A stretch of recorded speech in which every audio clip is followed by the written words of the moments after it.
पहलगाम आतंकी हमले के गुनहगारों को जिंदा या फिर मुर्दा पकड़ने के लिए कश्मीर के जंगलों में भारतीय सेना का सर्च ऑपरेशन जारी है। भारत की सुरक्षा एजेंसियां 28 लोगों की जान लेने वाले आतंकियों की तलाश के लिए जुटी हुई हैं। घाटी में न सिर्फ घरों में तलाशी अभियान चलाए जा रहे हैं, बल्कि जंगलों में भी सेना का सर्च ऑपरेशन जारी है।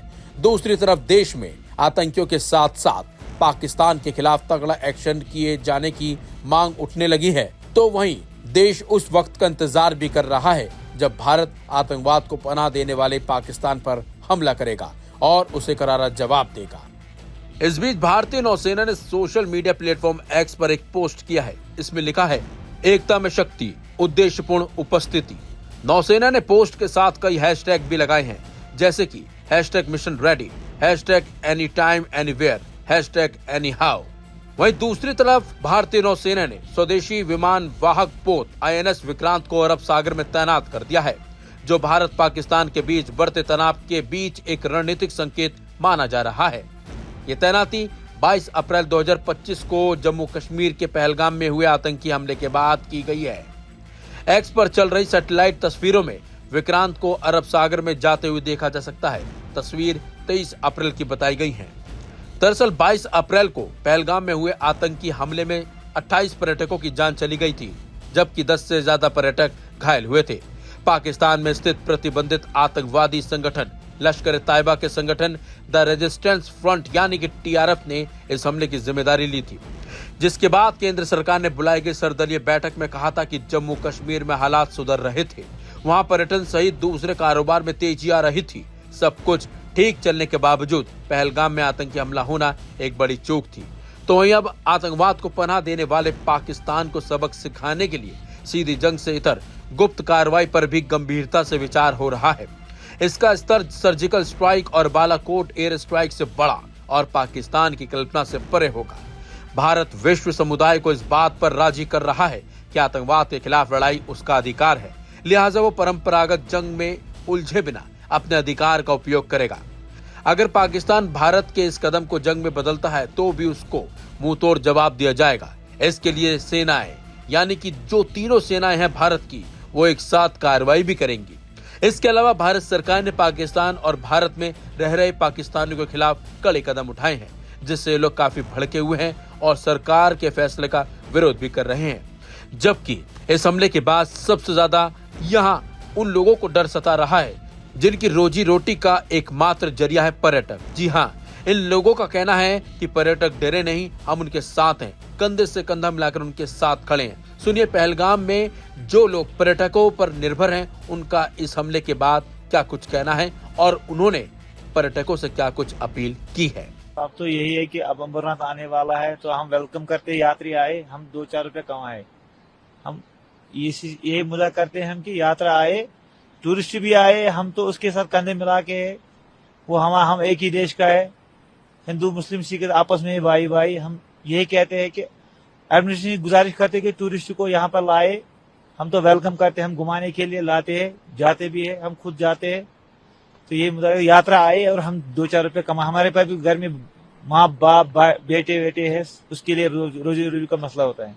कितने पैसे आप दिन में कमा लेते थे जब टूरिस्ट का फ्लो था, जब बैसरन वैली खुली हुई थी, आप टूरिस्ट को ऊपर लेके जा पा रहे हैं? सर हर किसी को यहाँ पर मैक्सिमम 5000 घोड़े है, तो हर किसी को 2-4 रुपए मिलते थे सर। गुजारा होता था, घर का गुजारा होता था, बच्चे पढ़ते हैं, ये भी गुजारा होता था। बच्चे को 10 रुपए मिलते थे, जब स्कूल से वापस आए 10 रुपए मिलते थे।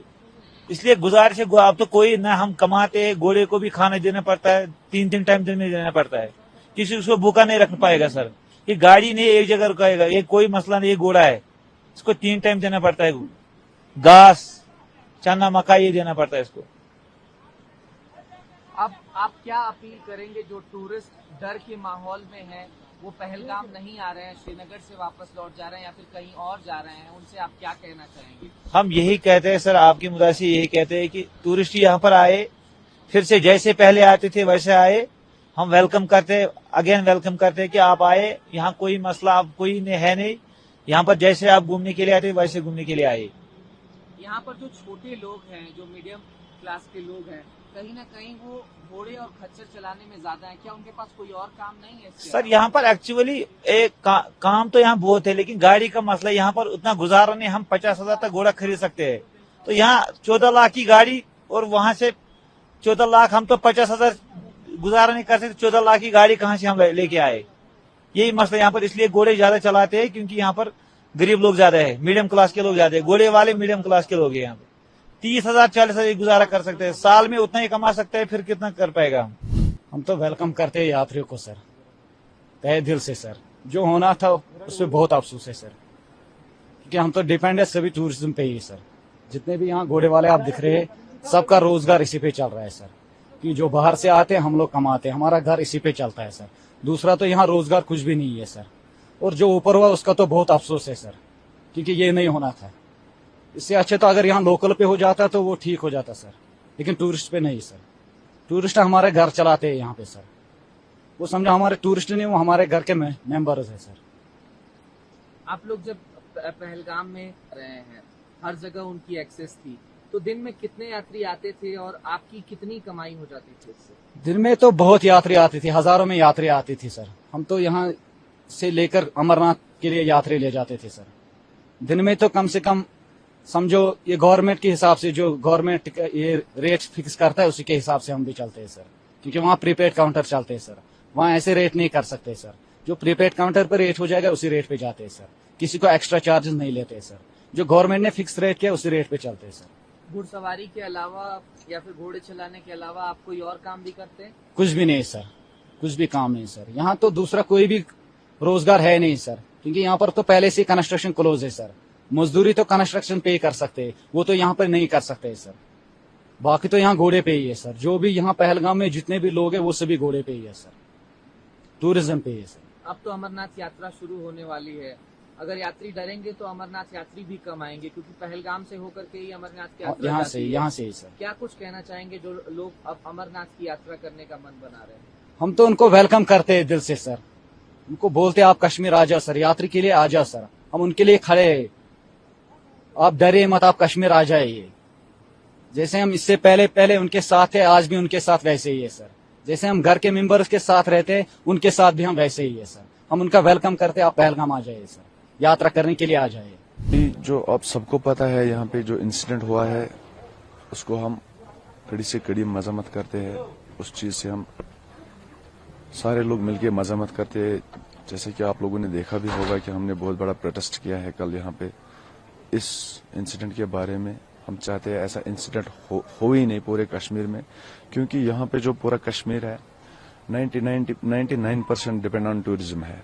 यहाँ पे जो पूरा टूरिस्ट के साथ ही चलता है। जब भी यहाँ पे टूरिस्ट आता है तब हम लोग चलते हैं।